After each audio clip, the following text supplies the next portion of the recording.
এতিম সন্তান বড় হওয়া পর্যন্ত, বোঝা পর্যন্ত হেফাজত যদি করতে চাও, করতে পাও, ওই এতিম যখন সম্পদ রক্ষণাবেক্ষণ শিখবে তখন তার সম্পদ তাকে ফিরিয়ে দিবে। সমাজের ভেতর এমন অনেক মানুষ আছে এতিমের সম্পদ মেরে খায়, আছে না নাই? নিজের আপন ভাই মরে যায়, ভাইয়ের ছোট ছোট সন্তান রেখে মরে যায়। ওই ছোট্ট এতিম সন্তান তার বাবার কোথায় কি সম্পদ কিছু জানে না, কোথায় তার জায়গা, কোথায় তার জমিন, কোথায় তার ব্যাংক ব্যালেন্স, কোনো কিছুর জ্ঞান তার নেই। ছোট্ট নাবালেক সন্তান। ওই সন্তানের বাবা দুনিয়া থেকে চলে যাওয়ার পর বাবার ভাই চাচা সমস্ত সম্পদগুলো দখল করে নিয়ে যায়, আছে না নাই?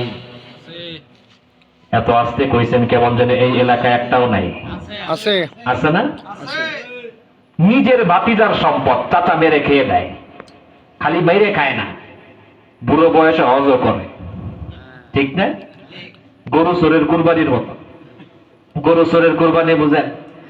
এক গরু চোর কুরবানির সময় গরু চুরি করছে, গরু চুরি করে ঈদের দিন কুরবানিও দিছে। কুরবানি কেন দিছে? কুরবানি দিলে সওয়াব হয়। আর গরু চুরি করছে, গুনাহ হইছে, যে সওয়াব আর গুনাহ কাটাকাটি মাঝখান দিয়ে গোশত খাইছে ভাও। বুঝছেন?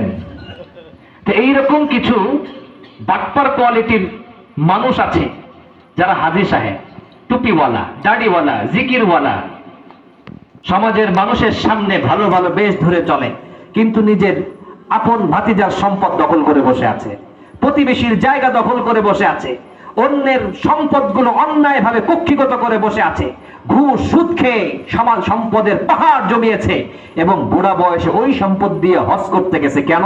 জীবনে তো অনেক অন্যায় করছি, অপকর্ম করছি, হজরে আসওয়াদে যাই একটা চুমা দিতে পারলে তো সব খালাস, জীবনভর গোশত খাইলাম ভাও।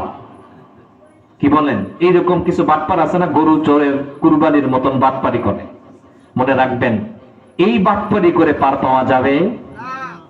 সম্পদ, অন্যের অধিকার, অন্যের হক আপনি নষ্ট করবেন আর নেক আমল করবেন, আল্লাহ সহ্য করবে না। এজন্য রব্বুল আলামিন বলেন 6 নাম্বার গুণ, এতিমের সম্পদ অন্যায়ভাবে ভক্ষণ করা যাবে। 7 নাম্বার গুণ আল্লাহ বলেন ওয়াউফুল কাইল। 7 নাম্বার গুণ হলো ব্যবসা বাণিজ্য করার সময় যখন তুমি পাত্র দিয়ে পরিমাপ করবে, পরিপূর্ণভাবে পরিমাপ করবে। রব্বুল আলামিন বলেন 8 নাম্বার গুণ হলো ওয়াল মিজান।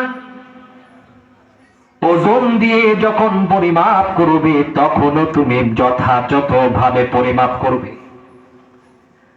সমাজের ভেতর মানুষ যখন লেনদেন